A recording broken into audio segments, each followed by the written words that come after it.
Welcome to the Retail Focus Podcast, a weekly collection of news, interviews, and information from the world of retail.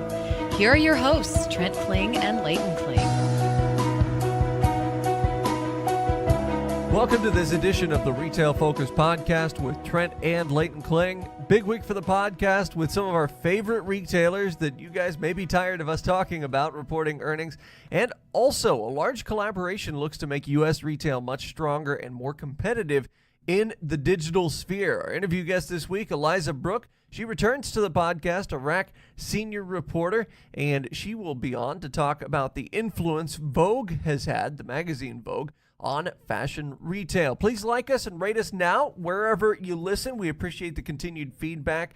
Follow us on Instagram as well for unique retail snapshots, or on Twitter for the latest news that we don't get to cover on the podcast. You can find us at Retail Podcast for both Twitter and Instagram. This week, Leighton put up some Instagram shots from Houston, where he's broadcasting from this week. So we start off with Duluth Holdings Incorporated. They're, of course, the parent company of Duluth Trading, and they put out a mixed quarter but proved to execute well during a rough spring season and during a critical seasonal transition. All of this is going on as they continue to open up new outlets throughout the country. Just visited one last week in Colorado Springs. It's been opened over the last month. Now, Duluth put up just over $100 million in sales for their fiscal first quarter, coming in just below the analyst mark by $400,000. But, Leighton, this was almost a 20% rise in sales year over year.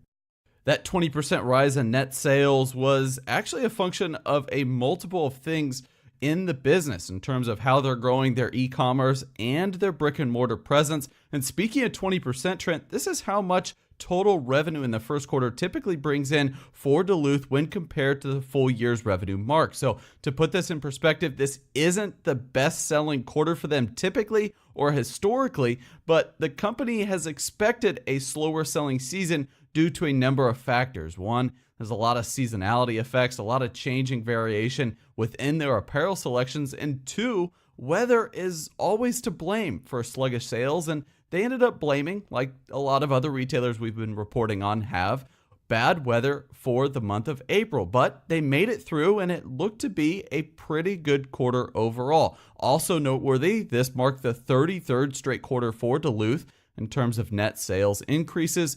Earnings per share, though, did beat by a wider margin than expected, but they did come in having a net loss. This is the bad sign for the company in terms of being a shareholder, a long-term shareholder, because this time last year they reported a positive net income. This year's net loss totaled $700,000, or around 2 cents per share. Analysts were expecting a net loss of around 5 cents per share. Again, this time last year they reported positive net income of about $400,000. Earnings before interest, depreciation, taxes, and amortization was also about $100,000 off from where they were this point last year. In general, the company seemed pleased by their gross margins for a number of reasons. They saw major clearancing efforts at the beginning of the quarter, the first 2 months primarily, but this proved to be successful in moving out stale inventory in a quick fashion. We've talked a lot about JCPenney here, clearancing out inventory at the end of their fourth quarter and how that affected gross margins. Same thing here for Duluth. In fact, they noted better margins, though, after clearancing that inventory out through the month of April, which actually ended up slowing down in terms of the top line sales because of the burdensome weather.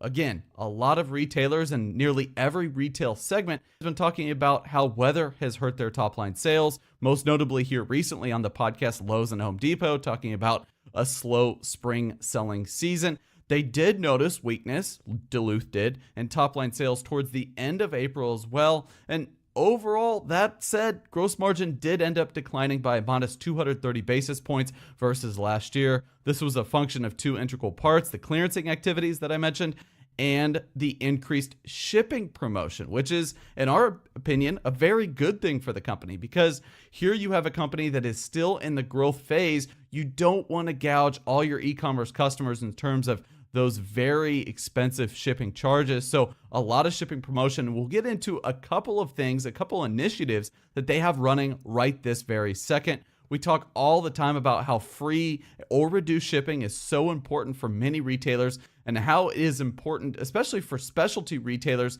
with newer customers, bringing new customers to the table. It's important to lower your thresholds to hit either the free shipping mark or reduced shipping mark.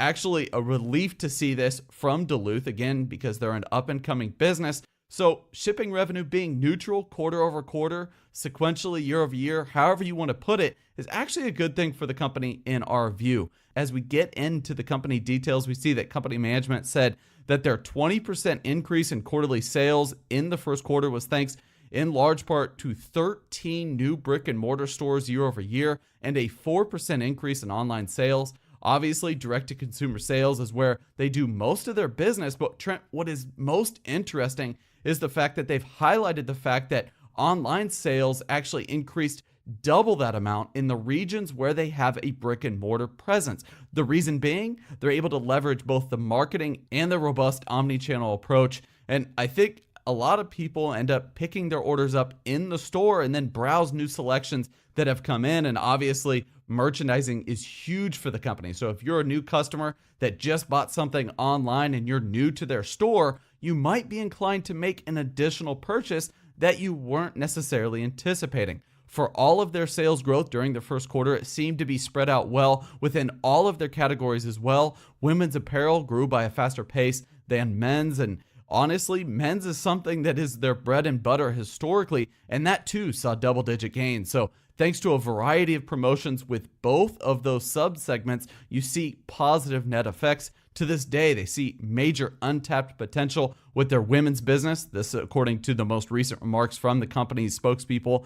Marketing campaigns have continued in their second quarter to focus on big seasonal pushes. And Trent, marketing has been a key differentiator for this company with catchy messaging and an unconventional way of conveying their brand across many conventional TV platforms and social media.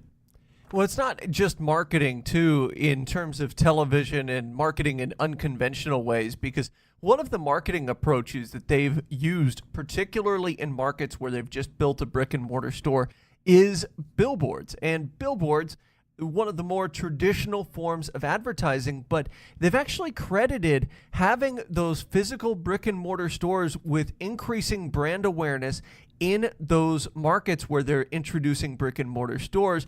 And so it doesn't always take the omni-channel approach, as Leighton was talking about, the buy online, pick up in store, maybe the impulse buy initiative to increase sales in a market because it gives them brand identity. You pass by the store, maybe on the way to another store, you see the billboard, you see that there's a store now there, and it piques your interest in the company in a way that maybe seeing a television commercial doesn't do. So there are other effects there, not only the omni-channel for reasons why their digital sales go up by so much in markets where they have a new store, but it's also one of the reasons why they're more bullish in terms of being able to open up stores in new and developing markets. Now, outside of the television and the billboards, they have, of course, targeted social media and catalogs also to convey a consistent vision and overall brand for the company. They hope to continue to attract new customers through these ads in all of these platforms through the second quarter, but also through the rest of the year. Something we've mentioned in the past on the podcast about Duluth Trading Company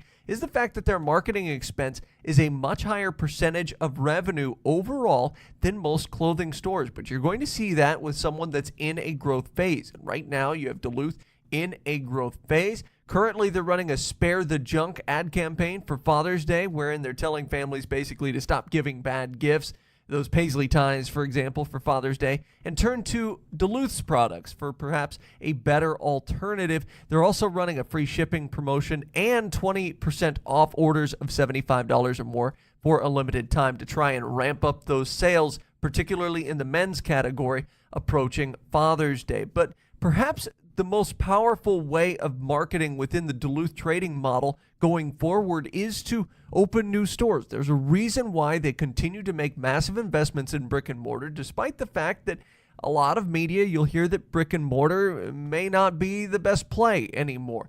Duluth started as nearly, not entirely, but nearly a pure play e-commerce retailer. They're beginning to develop more stores because they know it's going to grow their e-commerce sales, but it's also going to give them another outlet, that brick and mortar outlet through which they can reach customers, and they have plans to expand still in 2018. They have plans totally for 15 new stores. Again, they're hoping a boost in online sales from those, but as they continue to add more stores, we'll get a better idea as to their brick and mortar sales increases. Now, again, we already mentioned they had 13 more stores during this latest quarter versus last year's first quarter. And as for recently opened stores entering new territories, again, I mentioned I visited the Colorado Springs, Colorado location, Lubbock, Denton, Texas, as well. Denton, a northern suburb of Dallas or the DFW area.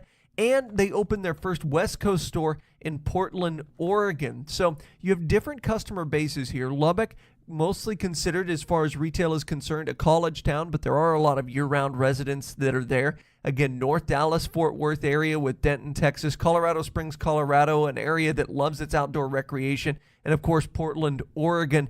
All of these speak to their product assortment in one way or another, and I think Duluth is very intelligent about where they're entering markets, and more often than not, you see them in shopping centers that are already high traffic. We talk about those Class A shopping centers keeping that traffic up in terms of the brick and mortar realm. They are pretty much at this point only entering those Class A shopping centers, and they're seeing success in the brick and mortar realm because of it. Now, shareholders had anticipated a positive earnings result on Tuesday of this week. Shares climbed a little bit on Monday. Now, after the release, shares ticker DLTH fell by a few percentage points, but have since recovered to levels even better than last week to around $18 per share. Now, full disclosure, I've been a Duluth Holdings shareholder off and on over the past year. Shares have fluctuated anywhere between about $16 to about $20 on the high side. So $18 puts it right in the middle of where they've usually fluctuated in between,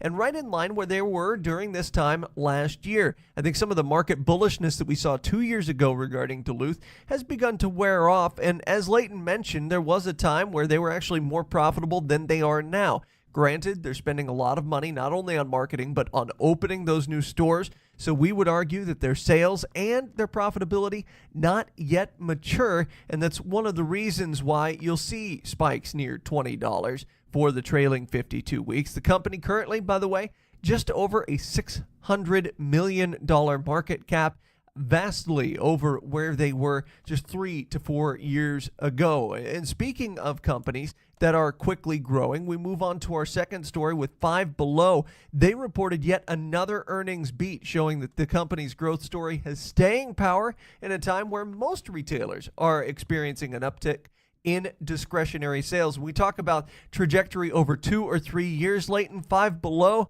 if you were a shareholder a couple of years ago, well, the stock has pretty much doubled since that point.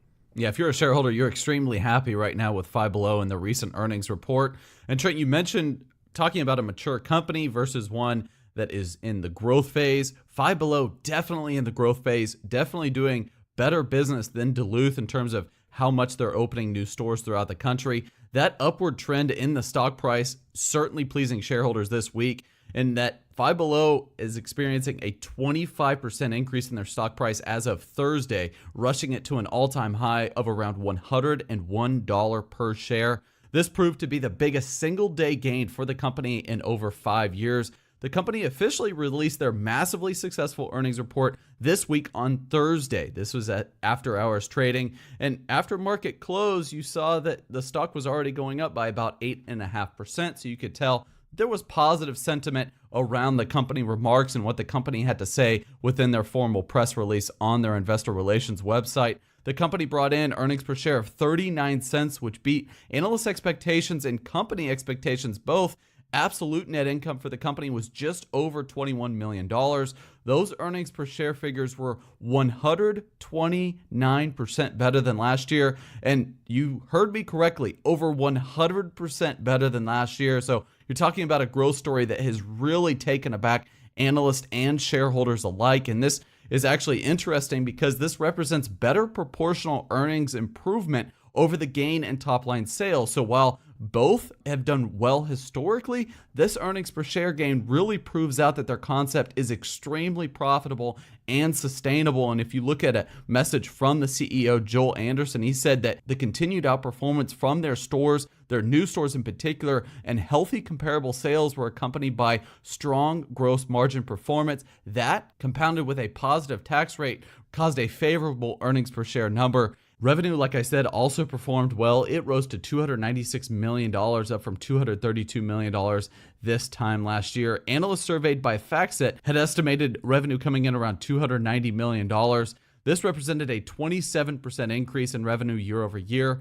Five Below's CEO Anderson again pointed out that the company's merchant team, which had actually doubled in size since 2014, they cited a better diversification of core product buying, meaning that they have more products and more categories to choose from. And they said that when they saw a category that was performing exceedingly well, or a particular niche within a category, they've basically been giving a green light to buy everything within that category. They want to be able to catch a trend and make a move on it before their competitors do so. So I think this is something that differentiates them from the procurement side of things. And no doubt has their product assortment contributed to more demand for their products and more traffic to their stores.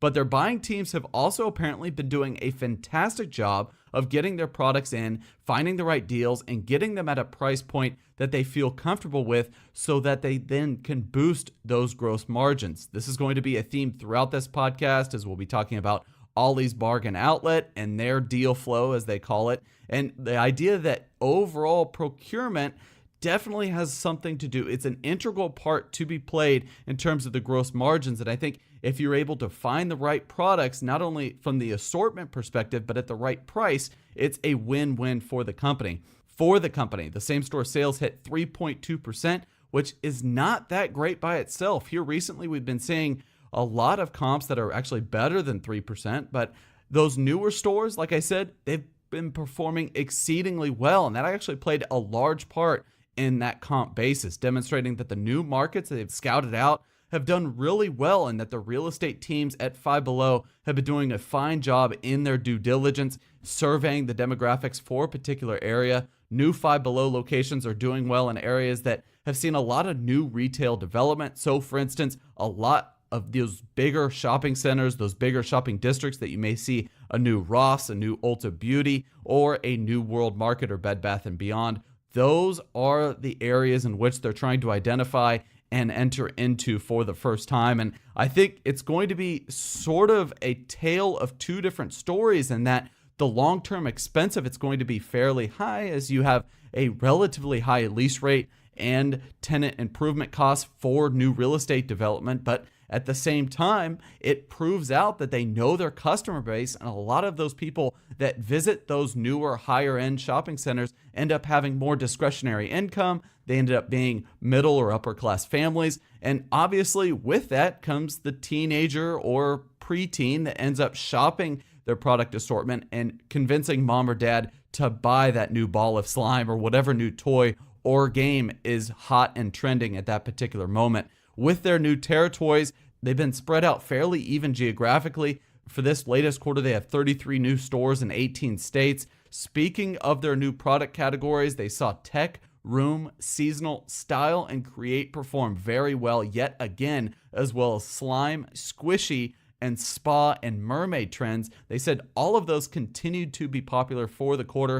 It was fairly tough to say, a lot of S words there, but we talked about their unique digital marketing strategy in the past and their approach during their fourth quarter results here on the podcast, and how it is indicative of a more blanket marketing strategy. They have continued to focus on educating the general public whenever they open a new store in a new metropolitan location. And they're focused again on the brand, saying that here's Five Below, here's what we have to offer, but not getting into the specifics in terms of trying to identify those trends.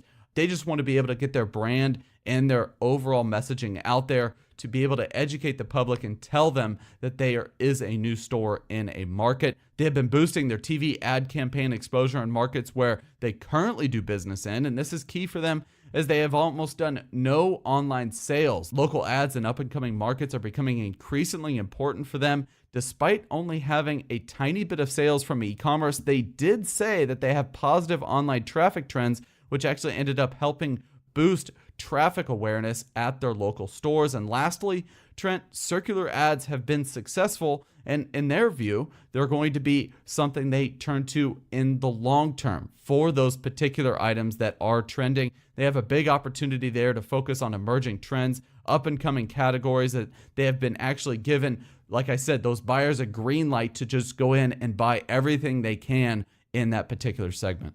You mentioned those circular ads. Depending on who you talk to, they'll talk about FSIs or freestanding inserts as things that marketers are going away from. Not in the case of Five Below. They're finding these still relatively valuable and a great way to reach out in these new markets that they're opening up in. And speaking of their new markets, well, their plan to open new stores, it's anything but a big ball of slime. They want to have opened 125 more new stores in competitive markets by the end of the fiscal year. With that, they're anticipating a completed implementation of a new point of sale system across not only all of these new stores, but their existing stores as well. They feel like this new system will actually enable their long-term store count to grow. It was once thought by Five Below that maturity would look like around 1,500 stores. They felt like they had white space for about 1,500 stores. Now they feel like this point of sale system will enable a long-term store count of over 2,500.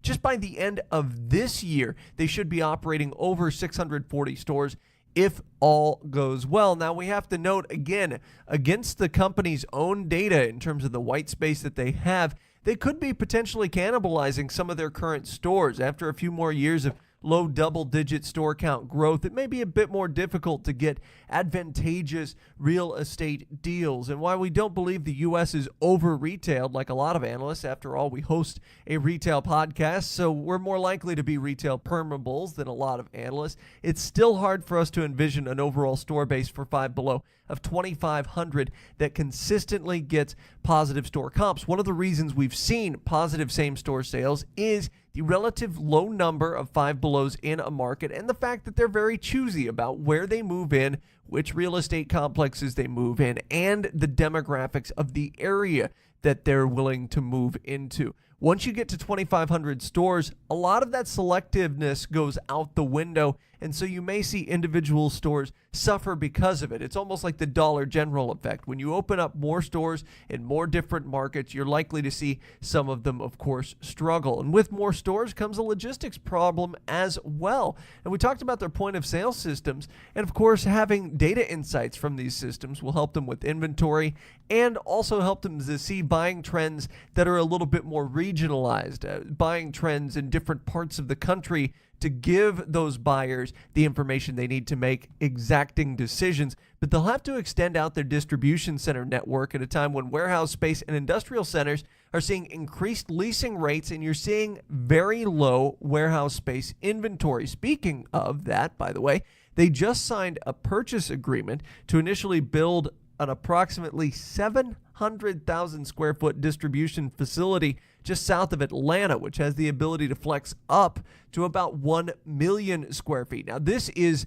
potentially the best news out of this earnings release, in our opinion. And if you're a shareholder, they're buying and not leasing this amount of space. So this is just another piece of their business that will have to be executed well if they are to sustain their robust margin. But at the same time, owning and not renting this space, that's one less thing they have to worry about on the balance sheet. The fact that they're building it from new, they're going to be able to build it to their specifications as their business expands. So while there is still a lot to like about Five Below, and while we are bullish on the company going forward, I was a one-time Five Below shareholder, it still seems like there's a bit of optimism certainly built into the stock. And when you look at where the stock price is today, here at the end of the week after their earnings release, and again, ticker FIVE for 5, it's sitting at $101 at the close of trading on Friday. This gives them a robust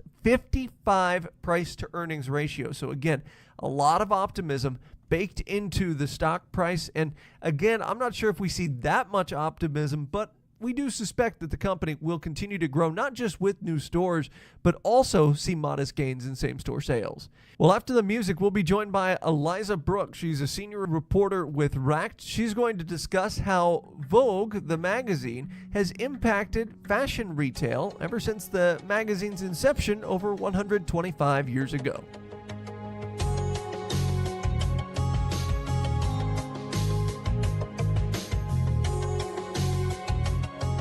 Regular listeners of the podcast know that at least Leighton and I, we're not tremendously fashion-centric. We cover a lot of fashion retailers, but in terms of what we know about fashion, well, that's pretty slim, and that's why we bring on experts on the topic, most notably the experts from Racked. And joining us today is Eliza Brooke from Racked. She's going to talk about her recent article called How Vogue Got Modern, an article about the magazine Vogue and how it shaped fashion and also fashion in retail over the past 30 years, but specifically really since Vogue came into Vogue all the way in the earlier part of the last century. Eliza, thanks so much for joining us today on the podcast. Thank you for having me. Let's start at the beginning. When did Vogue officially kind of become the fashion voice for a lot of people in the United States? It's a great question. It has a really long history. So Vogue was founded in 1892. And when it came into existence, it was a weekly journal that was very much designed to document the tastes of kind of New York's elite. And not just fashion, they were talking about kind of, just their social lives generally. And it wasn't until the early 20th century that Vogue kind of shifted its focus and focused in on fashion, and specifically women's fashion, because initially it was for both men and women. And so the Vogue that we know today, which is kind of the pillar, I would say, of American fashion and certainly of American fashion media, it really came into being over the course of the 20th century. For quite some time, it was kind of duking it out with Harper's Bazaar for primacy. And when Anna Wintour took over as editor-in-chief in, I believe that was 1988, that's really when the Vogue that we know today came into existence. You mentioned that it was initially kind of prescribed to talk about the fashion of New York's elite, but there's this kind of idea behind Vogue that it's always been an elite magazine, and that wasn't always so. I remember in the article you talk about in the early 1900s, there was still some content directed at non-elites, certainly, and fashion that was fairly accessible. In terms of how it's covered fashion that is accessible to the everyman, so to speak, how has that evolution taken place? Totally. And so you make a great point. So, when it got started, it kind of had the appearance of speaking to kind of those New York elites, but it also, you can't have a magazine that's just targeting that demographic. They really also did need to sell to everyday people across the country. So yeah, initially they would put in, dress patterns into the magazine, stuff that you could make at home because you didn't have somebody making your wardrobe for you. And obviously that doesn't exist anymore. And, I would say the Vogue that exists today, it really does focus heavily on clothing that is much more expensive, designer clothing that retails for hundreds or thousands of dollars. But, as far as beauty products go, that's a more affordable thing that they have in their pages. And also Vogue's move online has really marked kind of a shift into showcasing clothing that is more accessible to a wider audience. So, it's always had something for everyday people, but I think in its modern incarnation, it's more democratic right now than it has been in some time. Do you feel as though that democracy function is just a function of how the media landscape is going, where we're seeing a lot of magazines who maybe are struggling off and on with subscribership, having to push into those more online models? Definitely. And, one thing that came up a number of times when I was reporting this feature from readers and also from PR people who are very carefully watching the media landscape and also other journalists is that Vogue seems really approachable right now. And that very much is a function of it being an online media company. When you're just a print product, you can kind of hand down edicts from, on high. And now they have Snapchat and they have Instagram, and these are mediums where you want people to engage with you. you're doing polls on Snapchat and you're asking for feedback on Instagram. You're also asking feedback on the articles that you're doing. So kind of inherently, it's not such a top-down thing anymore. You mentioned in the article, I think it's somewhere near 17 million Instagram followers for Vogue, and I think it's about half that many. I can't remember if it was unique hits per month or different hits per month or something like that. So how has social media kind of changed the approach of Vogue in terms of setting the fashion tone for the country in many ways? Sure. I mean, I think Vogue has done a spectacular job, honestly, of doing Instagram. I was looking at numbers across Condé Nast, and generally speaking, Vogue's web traffic is lower than, say, The New Yorker and Vanity Fair and GQ. It's also lower than Cosmo, which is owned by Hearst, or Refinery 29, which is an independent player.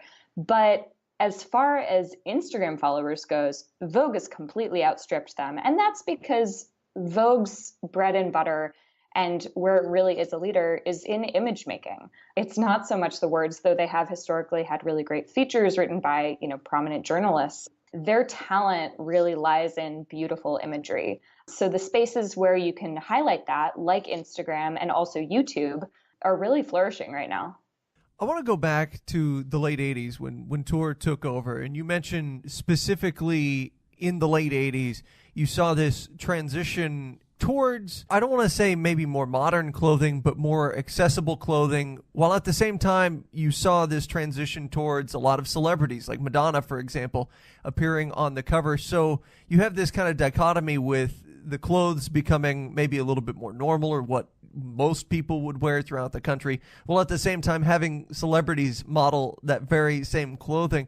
I was wondering if you could talk a little bit about just what that's done in addition to Vogue's reputation, specifically over Wintour's time at the helm. Yeah, I mean, Wintour was kind of at the forefront of bringing celebrities onto magazine covers. And, through the 80s and early 90s, that really wasn't a thing. I mean, this was the supermodel era. It was Cindy Crawford and it was Linda Evangelista. And Wintour put Madonna on the cover in 1989. And it was kind of a big moment. A lot of people were like, what is this? This isn't Vogue's identity at all. It's not going to sell. But it did sell, and it sold a lot. And so by, the turn of the millennium, it was pretty much all celebrities on the cover. That's something that Vogue's continued to do, and every other magazine has also picked up on. Again, we're talking with Racked reporter Eliza Brooke. Her article came out last month, How Vogue Got Modern, and we're talking about how Vogue really kind of sets the tone for the fashion industry. I want to transition now kind of in the second half of the interview and look at Vogue's connection with retail. And I think one of the things that jumps out at me from the article, we talk so much about Vogue being typically high-end fashion, yet still accessible, but they came under fire, especially during the Great Recession, for an article they had that came out regarding Walmart and Target and how quaint they were and that type of thing.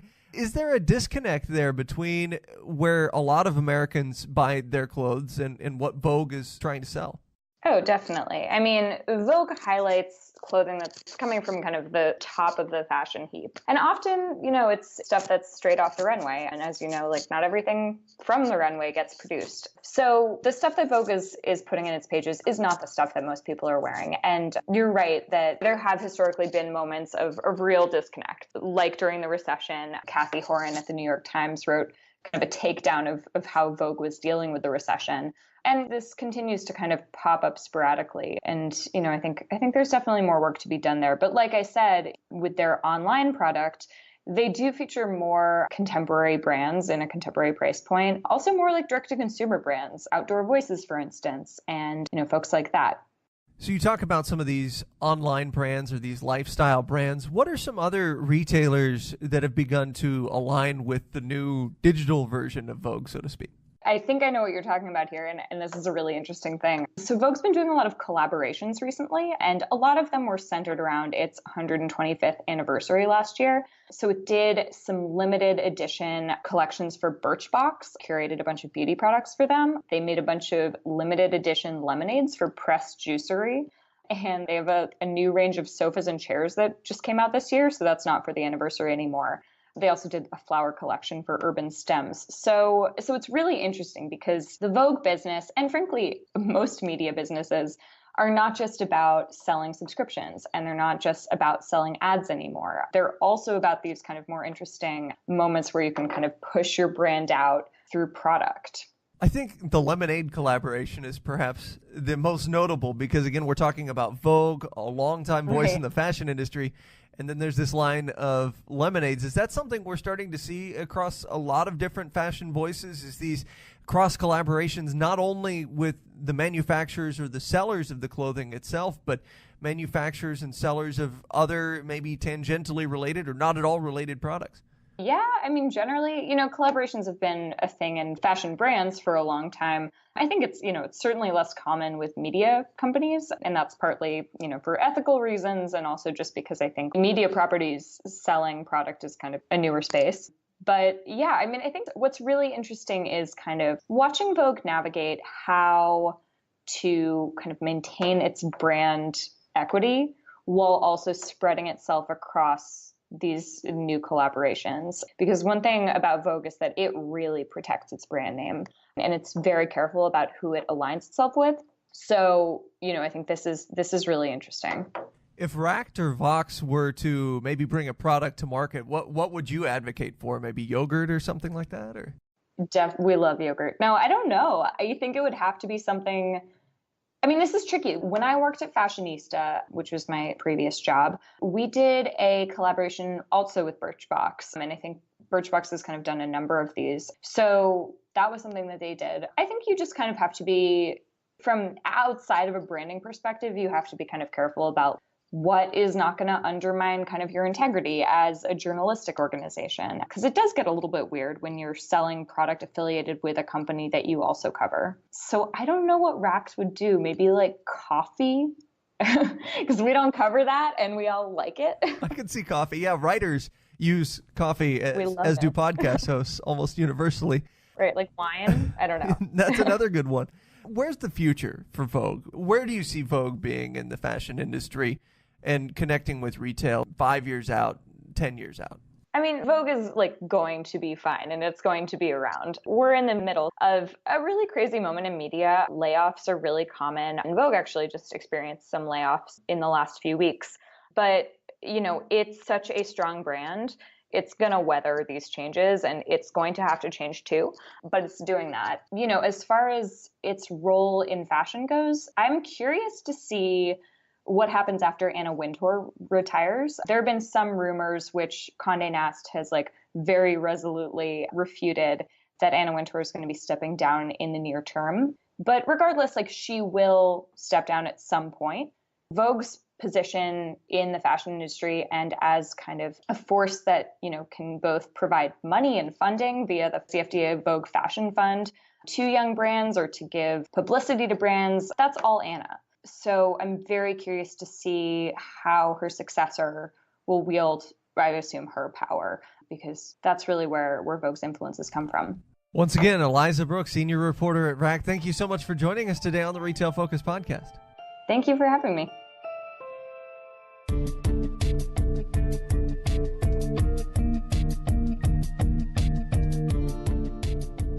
Well, our third and last earnings story has to do with yet another retailer we're a massive fan of. This and Ollie's Bargain Outlet, as they did not do as well as Five Below here recently in terms of the change in stock price. The stock has been fluctuating and up near all-time highs here recently, but it did not experience a 25% bump as Five Below did. They did raise guidance, however, and prove that they too have staying power in their niche retail subsegment. In what retail analysts call an easy beat, Ollie's topped earnings per share and revenue estimates brought forth by Wall Street consensus estimates.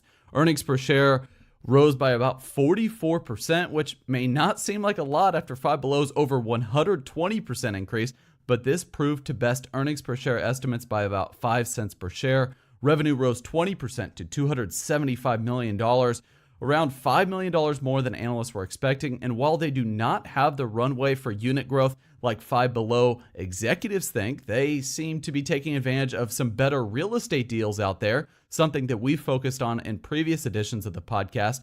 throughout the country. They're expanding and expanding even more so into new territories that are closer to their existing locations. Instead of trying to capitalize on brand new retail development, they are looking at markets that are a little bit older and generally underserved in the off-price subsegment of retail. And overall, Trent, this has really done them well in terms of lease rate and trying to negotiate longer term leases that are going to be able to maximize their bottom line for the long term. Not only did they have more locations to boost their top line figure this quarter, same-store sales stayed fairly healthy, coming in around 2%. I believe it came in at 1.9% to be exact. We have to keep in mind that this represents a positive 2-year stack comp basis of around 7.7%, something that company executives seem to always mention in their earnings release.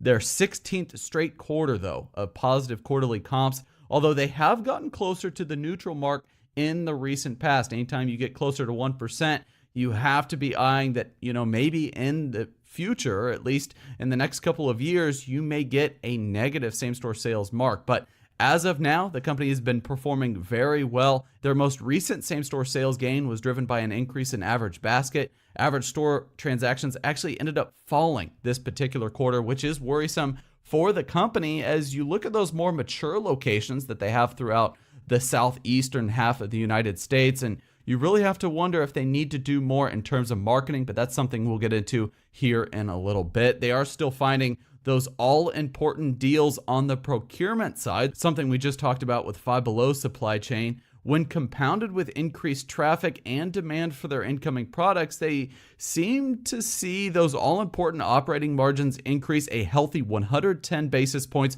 to 13.1% from around 12% a year ago. Guidance-wise, for the full year, earnings per share is now seen to be coming in between $1.69 and $1.72, well above analyst consensus marks there. They're actually originally looking at that earnings per share figure to be below the bottom part of the company guidance. So overall, very good news for the company. Still didn't cause a huge increase in the stock price. Revenue is now seen to be coming in between $1.2 and $1.25 billion. And this is in line with the consensus mark of $1.21 billion. You can see, though, that the top end of company guidance still leaves a lot of room for positive opportunity. Looking through the notes from their earnings conference call, it was pretty much more the same, but one category in particular did stand out for us. They noted the best performing categories for the first quarter were housewares, furniture, seasonal, and automotive. Trent, something missing here, toys and pets, something they've cited in the past. Oddly enough, though, furniture getting some love, and nearly every discount or off-price retailer has been focused more on furniture. Big Lots comes to mind. More and more often, furniture is viewed almost as a commodity where prices are getting compressed and not always the best quality furniture or the best retailer selling furniture in the best merchandising way is most sought after. So companies like Ollie's or Big Lots are able to take advantage of the best deals and really are able to advertise that lower price point and get more customers in and focused on a bigger furniture selection. As always, or at least over the past few quarters at least, they cited strong deal flow, deals that presumably their buyers could not pass up. And because of this and more total stores, they now have an over 11% increase in store inventory across the board. Something missing there was the average store inventory mark, where they divide by the total number of stores outstanding. Not a bad thing for their type of business, though. Assuming that average store inventory went up, it's not necessarily a horrible sign for the company, as the more inventory you have in an off-price specialty retailer segment, as Ollie's is in, the more customers are going to be coming in to see what you have on the shelves. Obviously, if your buyers can't pass up on a deal, that usually means it's a positive thing, and that inventory is going to sell, that inventory is going to turn eventually. So it may not be now, it may not be in the next quarter, but overall, chances are they've been executing at such a high level, they're very aware of what their customer base is interested in for the midterm. And this is the polar opposite of a company like Kohl's, in which we just applauded their efforts to maximize their in-store space and lower their sequential inventory outstanding. And Kohl's, is a retailer we've talked about for some time, for about 5 quarters now, really having those initiatives put forth to lower their in-store inventory. But Ollie's, overall, the cost of goods sold isn't as much as a full-price retailer like a Kohl's or another department store. So it's not a bad strategy to employ if you're the CEO, Mark Butler. And we should mention, too, that back of the napkin math suggests that per store inventory did indeed increase. But again, as Leighton mentioned, they don't specifically break out that number. So we're left to our best estimates there. Those inventory levels are something that analysts have mentioned in Q&As on the call with Mark Butler over the last several quarters, in part because Ollie's is expanding. They're opening new stores up every quarter, and there's always that worry, where is that inventory going to come from? The larger you get, it's thought that sometimes you might struggle to get those really good deals on merchandise, and sometimes in the off-price sector, it can go one of two ways. One is that it opens up deals because you're expanding your geographical footprint. You can take advantage of economies of scale with the buyers and that type of thing. The other direction is that you simply just run out of inventory. And I think this is a good sign for Ollie's long-term, particularly given the amount of white space they see in the U.S., which unlike with Five Below, Ollie's isn't quickly drying that up because they're limiting the number overall of new stores they are opening year in, year out, where Five Below much more bullish right now, at least, in terms of opening new stores. Ollie's just expanding to contiguous states where they currently have a presence in. Only now are they beginning to get west of the Mississippi with a couple of stores in areas like Arkansas, for example. Now, you mentioned Mark Butler, Leighton. He seemed greatly optimistic on the earnings conference call. And again, listening to a conference call with Ollie's and Mark Butler in general is like downing 3 Red Bulls. You can tell he is energetic about not only where the company is headed, but their overall concept and their employees as a whole. But he talked about their membership model quite a bit, which we'll get to in just a second. Now, like with Five Below, the new stores for Ollie's have seemed to perform exceedingly well. Typically, it's the second, third year that's going to see heightened sales for a new store, but Ollie's is seeing a much quicker new store trajectory in terms of reaching those heightened sales. They know their customers so well that they have increased confidence when targeting a new area for a location. And again, sometimes these areas aren't in your A or B shopping centers. They might be in your C or D shopping centers. And it's always nice in this regard to see previous remarks about knowing where your customer is and knowing where to set up come to fruition. Nearly every conference call for Ollie's shows their dedication to the same core values for their customer, their same treasure hunt mission, if you will, and they keep repeating on these earnings calls they're beginning to hone in on what they're doing real estate-wise. A lot of their new openings, again, are in closed stores, old Kmart stores, that type of thing, and a lot of the new openings have slightly decreased square footage from some of their near superstore type offerings that were well over 40 to 50,000 square feet in some of their original markets. Now, talking about those sales from new stores, they came at a price in terms of selling general and administrative expense line items. SG&A expenses, in fact, did increase for the company 17.2% to $72.4 million. Now, that's not respective of the percentage of overall sales, but it did increase as a percentage of overall sales as well. This was all primarily the result of additional selling expenses from adding those new stores and increased sales volume in their remaining store base, as well as investments in personnel as they begin to scale up to support their continued growth. Speaking of their membership program, which I did just a few moments ago, now 9.3 million Ollie's Army members.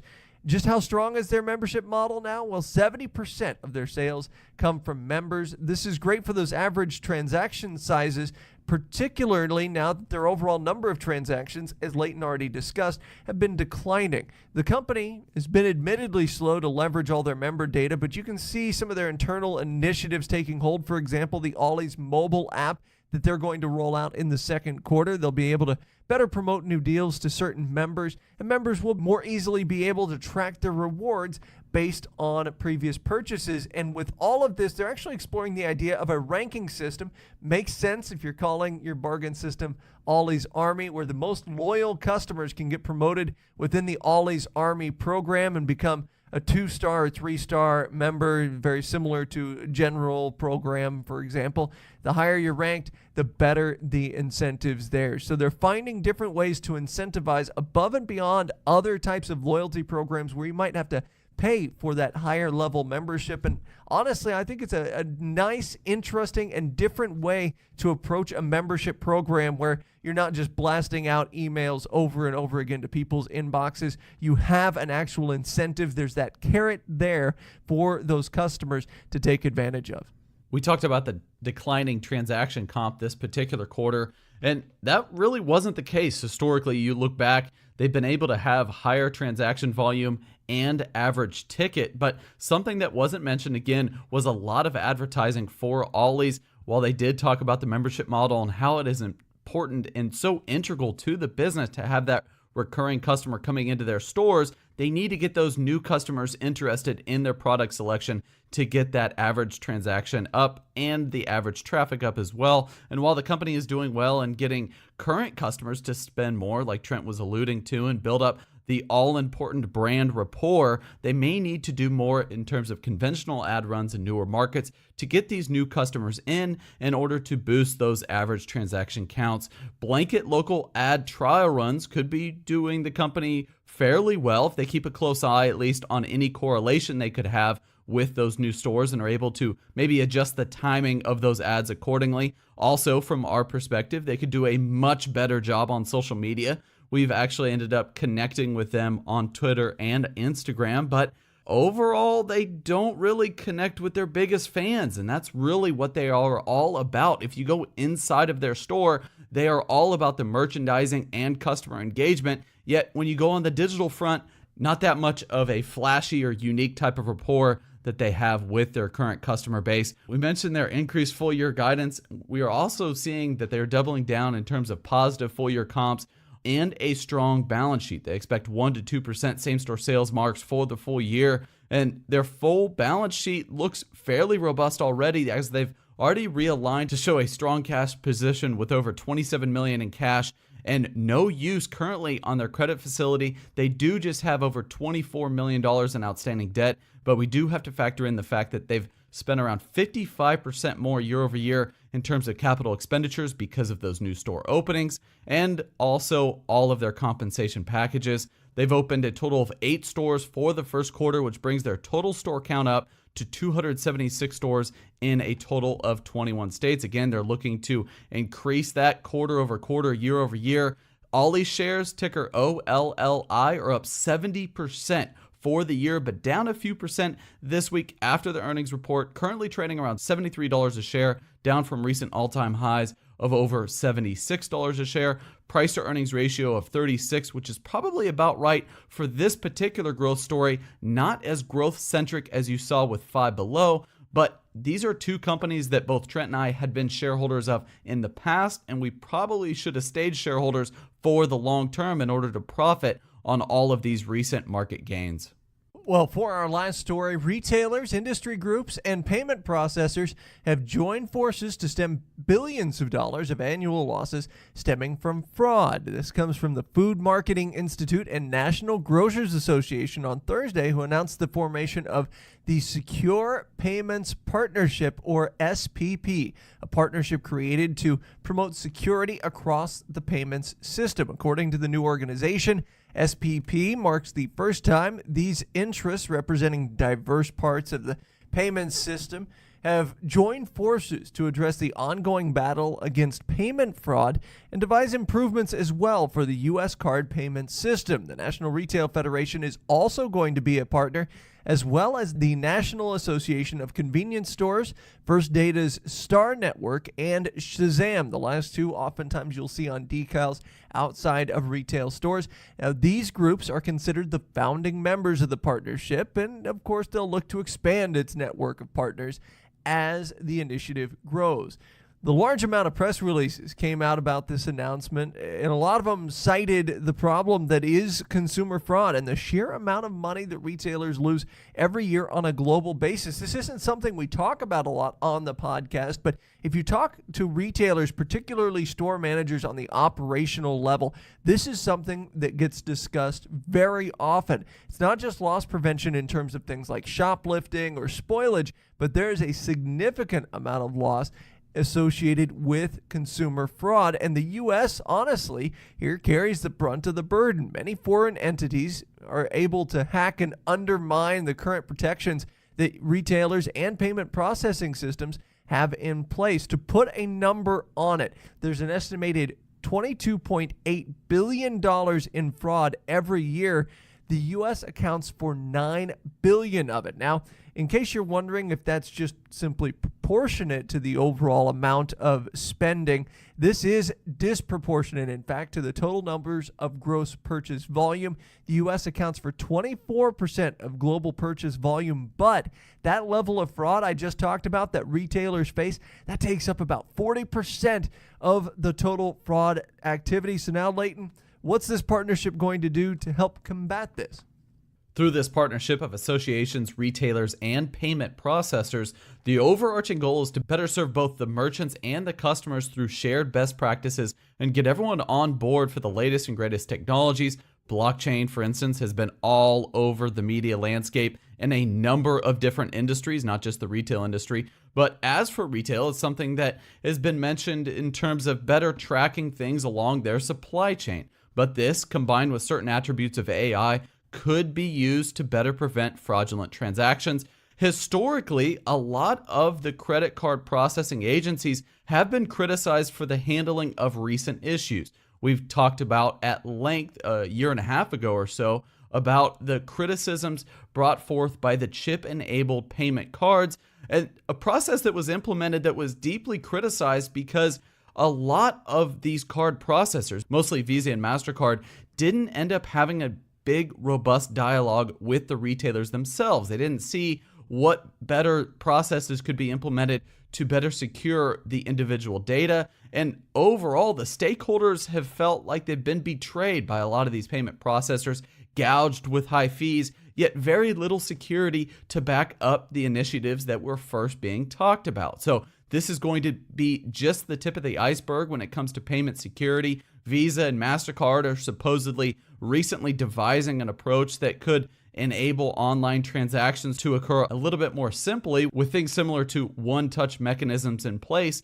But overall, according to statements here through this new SPP partnership, they want a better experience for all users, one that is going to be a little bit more simplified with what Visa and MasterCard are talking about similarly. But overall, you see, this is a point of contention for many, as sometimes verifying that you are not a fraudulent entity can be frustrating and time-consuming for many, as I had just gone through with trying to upload Skype for this very podcast. And depending on which type of platform you are on, it's oftentimes hard to get through and actually get a transaction done. And this is something that we've talked about with a lot of mobile iterations through retailers trying to advertise all of their e-commerce ability through mobile, because we know how much it's really grown in the recent past, but yet everything seems like it's sort of in a beta stage, and a lot of customers are actually losing out in terms of being able to go through and get that conversion rate up for the company. They end up deciding to not make a purchase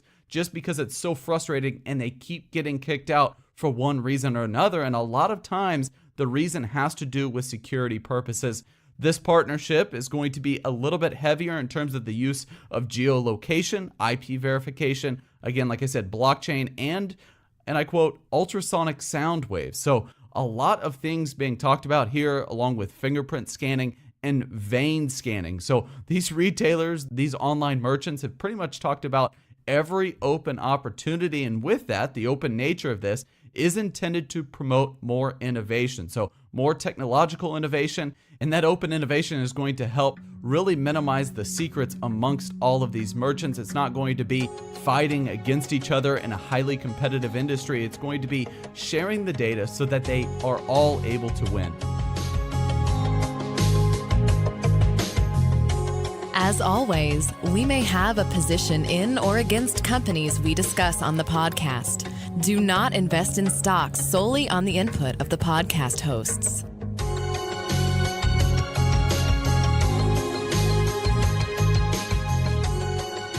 Well, we've reached the final segment of the Retail Focus podcast, where each Leighton and I talk about a story we're looking ahead to over the next week or month, and we start with Leighton.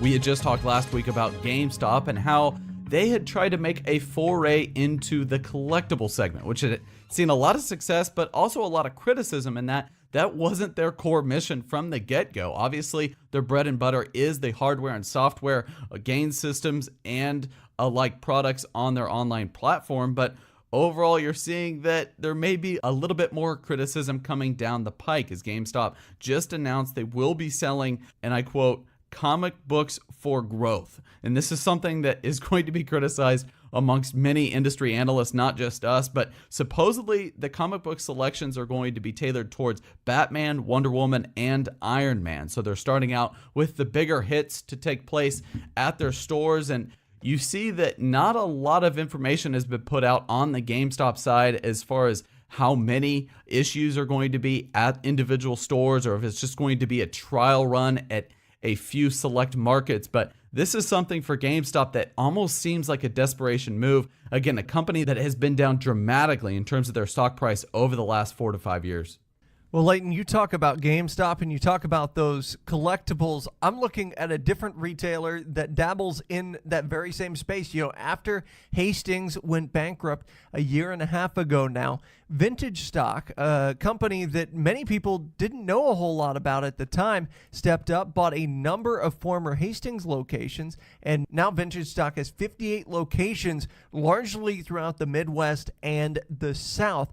But their parent company, Live Ventures, just recently announced that they were able to restructure a $24 million loan facility at Vintage Stock. Now, what this does, and oftentimes we don't really mention this type of stuff on the podcast, but what this does is reduce the interest expense for Vintage Stock going forward. And in fact, they said it will save nearly $2 million during the first year alone during this loan. Now, the reason all of this is important is because here you have a company in Vintage Stock, 58 locations. While $2 million doesn't sound like a ton, especially when we're talking about companies like Five Below and Ollie's, for a company of this size, that amount of money is going to allow them to increase their purchasing power as they do buy a lot of used and secondhand merchandise, a little bit of an off-price retailer mixed with a new line retailer. But at the same time, it will allow them to potentially look at opening additional locations, crafting additional leases, and so forth. So that's one of the reasons why I'm looking at Vintage Stock. Now that they've got an additional couple $1 million per year to play with, and also the financial results for their parent company, Live Ventures, already setting records. Basic earnings per share was 10% higher than it was a year ago for their latest earnings call. Would not be surprised to see Vintage Stock expand their footprint in the United States and hop from maybe those 60 or so locations to as many as 75 over the course of the next year. That'll do it for the Retail Focus podcast. Again, for Leighton Kling, I'm Trent Kling. Big thanks to Eliza Brooke from Racked for joining us today to talk about Vogue and its impact on retail in terms of fashion. Next week, we'll be back. We'll talk about the loss of Kate Spade and what that means for the U.S. retail industry. We'll be joined by a journalist who's covered a lot of Kate Spade over the years to talk about that. And again, we'll keep our eye on retail. Follow us at Retail Podcast on Instagram and Twitter. And until next week, so long. This has been the Retail Focus Podcast. For more, visit our website at retailfocuspodcast.com and subscribe on iTunes or Stitcher. Follow us on Twitter at Retail Podcast.